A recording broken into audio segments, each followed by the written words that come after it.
Isisit mga kalyabe, yung helical gear na ilang beses na rin natin pong binanggit doon sa ating mga nakaraang videos. Ano po? So helical gear, ito ang responsable sa lahat po ng kambyada ng ating sasakyan. Sa mga regular or single transmission po na tinatawag, ang bawat kambyada ay merong sari-sariling helical gear. Unlike nung mga high quality na transmission tulad nung ating nasa tagiliran ngayon. Ito ay 416 speed manual transmission. Ano po?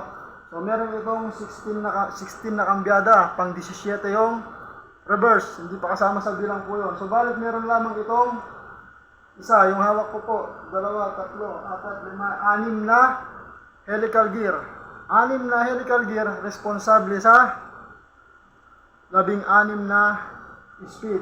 Ang 17 yung reverse. So ulitin po natin, laging hindi kasama yung sa bilang pag tinutukoy yung speed ng transmission or gearbox. So kung paano yun nangyayari, meron dalawang uri ng shop na responsable doon. So matututunan nyo po yan sa pagsubaybay lamang ng ating mga maikling tutorial na ginagawa po, no? Salamat!